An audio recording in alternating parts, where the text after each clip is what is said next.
Hello and welcome to the theElpyDimension. I am your guide, Elpy. And welcome back to my seed table talks. This is episode number 4. Episode number 1 was Baker Creek flower seed haul. And then I had a side quest episode about a book haul. It was a couple of books. And episode 2 was the Cucurbitaceae family. It was part 1, cucurbits or gourd family part 1. That was squash and pumpkins, and I did include cucumbers in there. Episode 3 was cucurbits part 2, which was the melons, and that one is really, I'm really excited about those. Now, for episode 4, as you may have already noticed, we're talking legumes. Oh yeah, legumes. What's the jar? These are rattlesnake pole beans that I harvested back in 2020. And I grow these. I've been growing these every year ever since then. They are a very reliable producer. I grow them vertically. They taste good. I eat them fresh, so I harvest them smaller, and I've been enjoying harvesting them smaller and smaller. And because I have the seeds and I have so many, I'm going to be growing them again this year. So let me all right, let's start with peas, because peas I typically grow in, they like cooler weather. So I grow them in the spring and the fall. And this year, I have grown this before, the Oregon Sugar Pod. This is Sugar Pod 2. And I prefer snap peas over snow peas. So the flat peas that you see, the flat pods, those are snow peas. However, these grew on me. And also, one of my birds really enjoys, actually they both do, but one will eat the pod, whereas the other one only likes to eat the peas out of the inside. And they grow really well, and so I will be growing these again. Early spring, midsummer, 68 days. The Oregon Sugar Pod is a snow pea. The flat, sweet pod with its small seed adds crunch to stir-fries and salads. Only grows to 28 inches tall, but is best grown on a support. Try this easy-to-grow pea and enjoy. Yes, they definitely do prefer some support. So these are a yes. Then I just got these at the end of 2024, the golden sweet pea. This is be another favorite in your garden. Peas are wonderful when used early since pods are more tender. When cooked, these golden peas keep their bright color, a unique delicacy and one that will surely create conversation around the garden and dinner table. 60 days to maturity. Doesn't say how high they grow. But it says, best time to harvest peas is in the morning after the dew has dried. Cool. This pea will be ready to harvest after the pea begins to form a pod. After the pea begins to form a pod. Or is it after the pods begin to form peas? Using 2 hands, hold the vine while you pinch off the pea pods. Pulling just the pod can cause damage to your vines, hindering further production. Continuous harvesting will help produce more vine. If you don't already know, that's really true for a lot of crops, is that if you keep harvesting the plant, that signals the plant that, oh shoot, I need to produce more fruit. But the reason I said, when I came back to reading this was because how many of you pull just the pod, and how often do you tear the vine and pull off way more than you meant to? Even though every year I'm like, that's it, I'm going to go out there with snippers and I'm going to snip them. It's fairly easy to do with my fingernail and pop them off, but dang, I've definitely popped off way more than I meant to. So these look more like snow peas, and I just think they look great, and I'd like to try them and taste them and see if they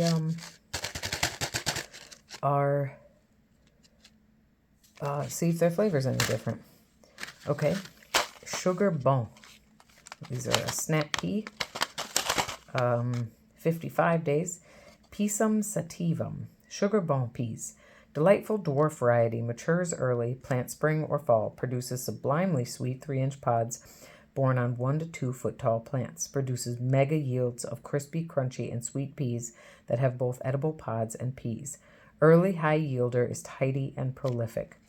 So while they say that he's only 1 to 2 feet tall, you're still going to want to give them some support. And I love, my birds also like the snap peas, which you see, I normally grow Sugar Daddy, but I gave those to my mom for Christmas.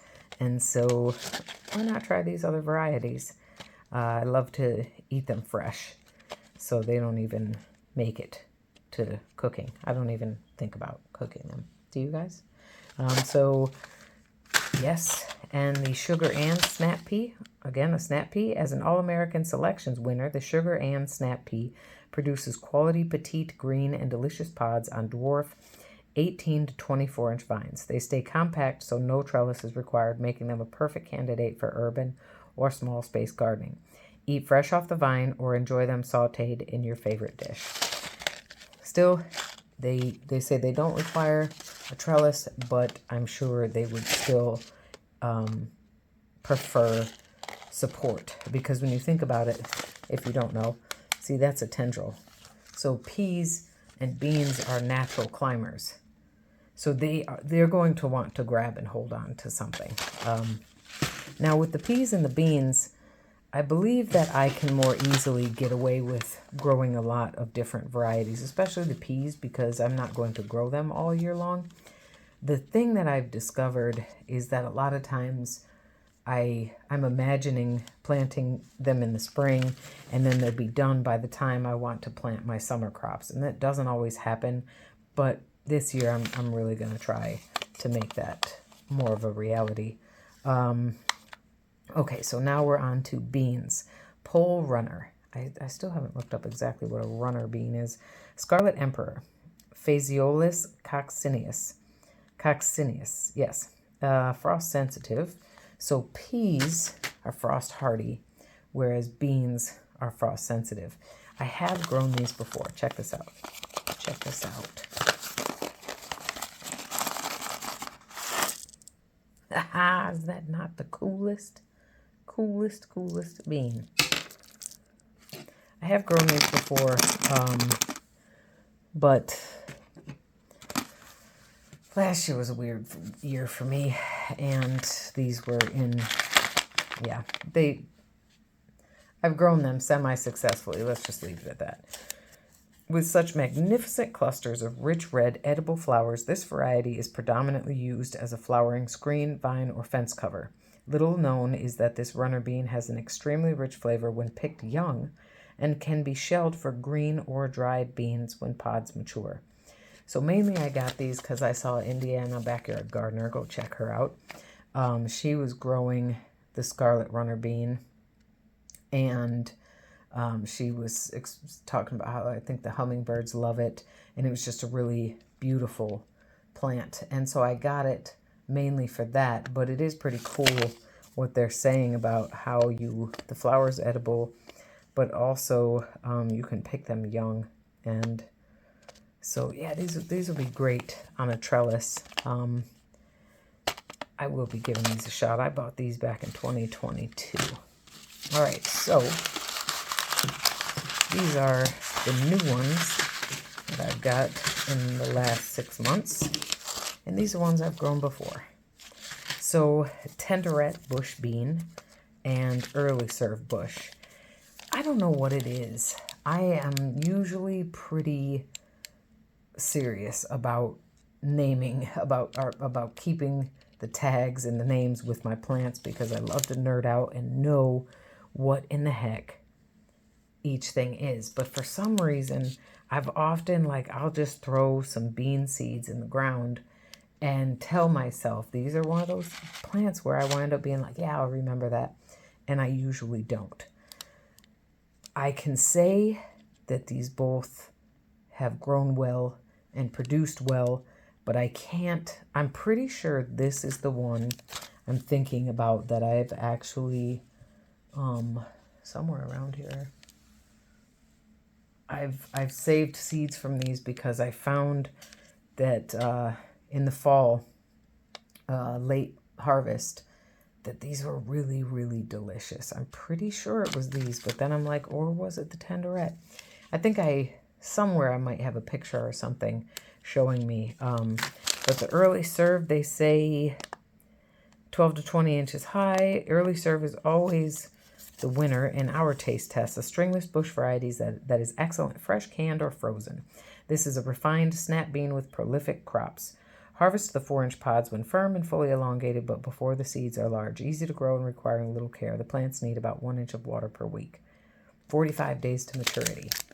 And tenderette bush, top performer, super rich flavor with excellent pod quality. Bears over a long period of time. The stringless straight pods with white beans are perfect for eating, freezing, and canning. Hardy and vigorous.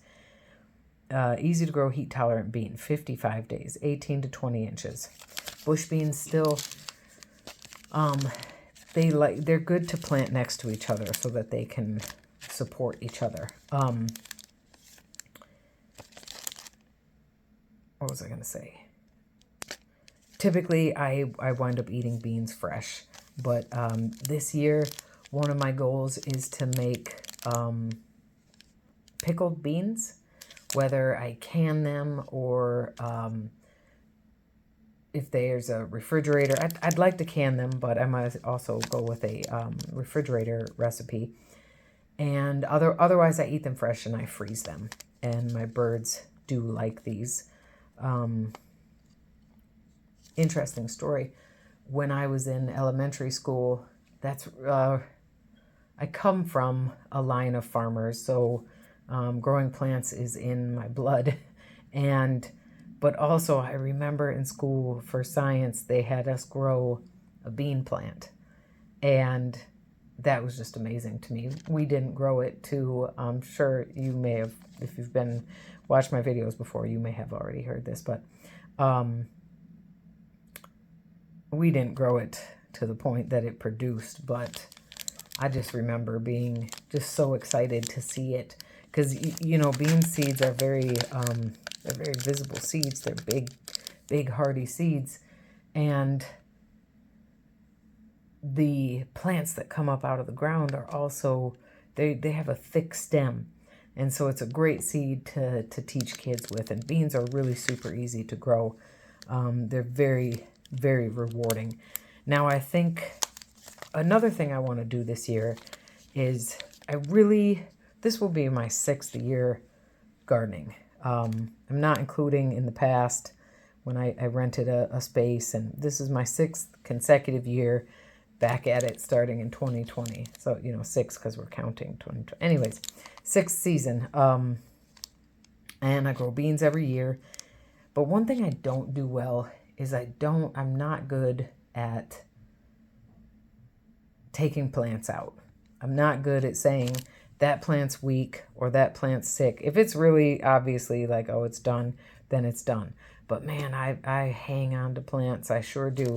And I'd like to, like with the peas, be able to say, okay, the next crop has to go in. You didn't produce in time, or you're not really doing much. You got to go. And this year, I guess I want to be harder on my plants. And like I was saying, I think that all the beans can grow. They don't take up 4 to 6 inches. Grow them 4 to 6 inches apart. So you can grow a lot of beans in a small space. And they're also nitrogen fixers because they have a symbiotic relationship with bacteria in the ground that form nodules on their roots that help to make the nitrogen that's in the soil in a form that is available to the plants.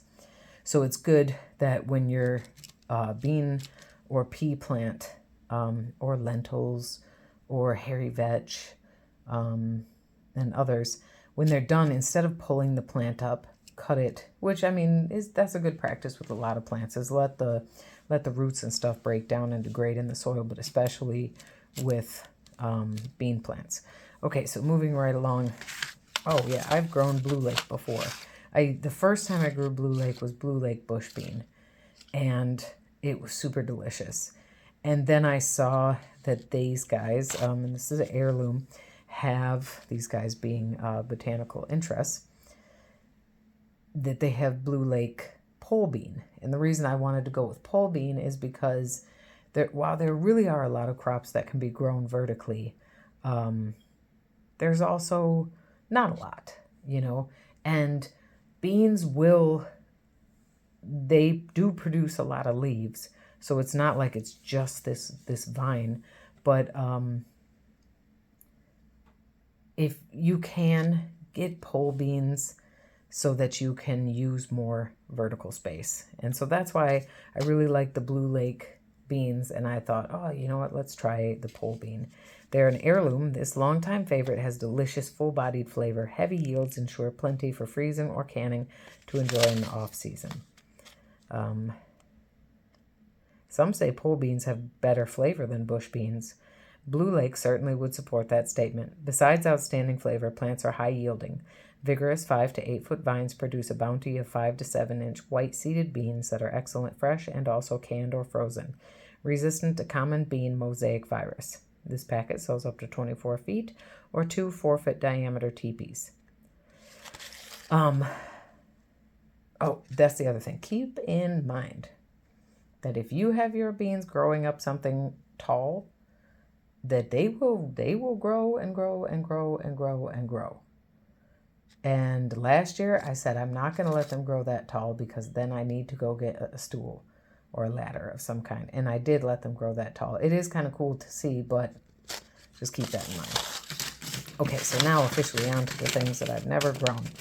Gold Rush. Oh, that's sort of not. I have grown a yellow wax bean before. I don't think it was Gold Rush. These I just got. Beloved bean variety celebrated for its vibrant color, exquisite flavor, and versatility in the kitchen. These beans exhibit striking bright yellow pods, and the flavor is tender and sweet, with the subtle nutty undertone that adds depth to culinary creations. Gold Rush wax beans are exceptionally easy to grow, making them a favorite among gardeners. Ideal for fresh salads, sautés, stir fries, and canning. 50 to 60 days till maturity. Plant spacing 4 inches. So I like yellow beans. I've never eaten them as much as I have green beans. So this year maybe I'll actually pay more attention to just how different are they in flavor. And I also just like the idea of doing the pickled bean salad with like different colors. And I know you've seen that before, and it is quite lovely. So this is a for sure. And these seeds are, yeah, 2022. I think these are my only bush. No, these are bush.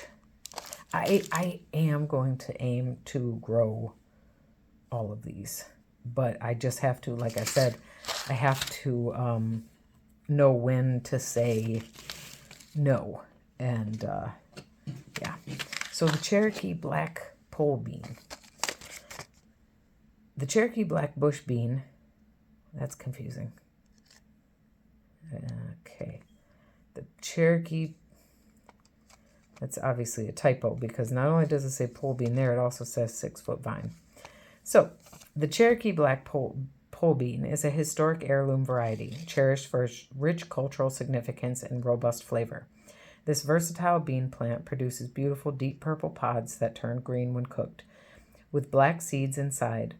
Maturing in about 85 days, so these take a little bit longer.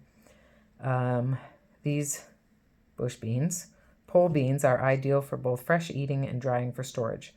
They are named in honor of the Cherokee people who carried them on the Trail of Tears. So, I'm also, deep purple pods. I love M.I. Gardner, but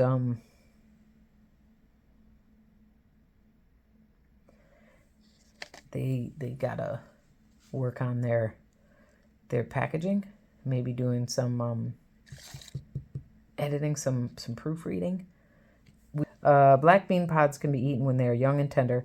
They are similar to green beans at this stage with a crisp texture and mild flavor. Harvest the young pods before they swell and mature, typically when still thin and bright green. The pods will be ready for harvest when they are fully mature, dry, and brittle. The plants should be yellowing and starting to die back.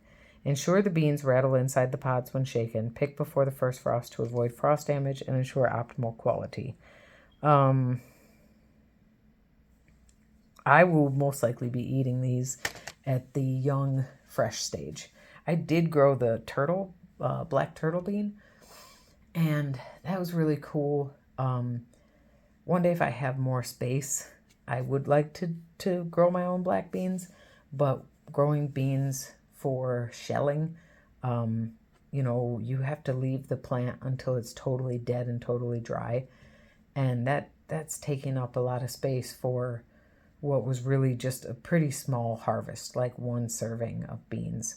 So I'll be eating these fresh. I'm confused. It says deep purple pods. Okay, and I like the historical significance. So I'm growing these with in a nod to the Cherokee people. And last but not least, cowpeas, blue goose cowpeas. I just got these. Vinia unguiculata. The 36-inch vines produce purple crabe peas with up to 20 in a pod. A rare old southern heirloom, pre-1860, great for table use. So I've grown cowpeas. Last year was the second year. And cowpeas are actually beans. And I didn't know it. I got them from Teresa over at Old Ways Gardening and Prepping. Go check her out. She has a wealth of knowledge. For real, go check her out. And I won a cloth bag for her birthday giveaway a few years ago. And she sent me seeds along with the bag. So I grew cowpeas, which are also called field peas, and I think also fodder peas, but most famously known is black-eyed peas. I ate them fresh last year, and fresh and cooked. I think they're better cooked in the bean stage. They are good fresh, but last year maybe I let it get to some of them got a little tough. But anyway, so I thought, I'm a sucker for trying new varieties, so that's what we're doing. Okay, that is what we are growing in the legume family. And I am going to try and grow all of these and my rattlesnake pole beans in some way, shape, or form. I really want to see just how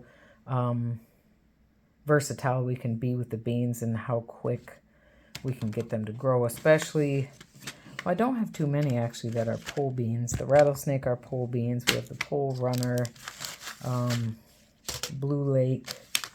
These peas are short, but they're going to need support. Well, and they're just a spring thing. The Cherokee, and then these are all bush. So I've got these 3 pole beans. But yeah, okay. Well, thank you so much for your time and your interest in Seed Table Talks episode 4, which is legumes. Stay tuned because I've got greens. We will be going over flower picks of mine. I say that because I did the flower seed haul, but those are just new flowers that I got. I wanted to do a seed haul and start these talks off with that. But I also have greens, herbs, tomatoes, peppers yet to go over, and some miscellaneous. Yeah, and if you don't know, the purpose of these talks is for me to be able to play with my seeds, to show you guys my seeds, to talk about seeds, and I mean, isn't that enough of a reason? But also, this is basically my second round of narrowing down my seeds because I do have more than this. Normally, I grow the Triunfo Violetto purple black pole bean, but I've decided this year I'm not going to. So like I said, these all I'm aiming to grow, but most of the other categories that I'm going through are going to need to be narrowed down further. But yes, awesome. Woohoo! Thank you so much for your time and interest. Be safe, be well. Bye for now.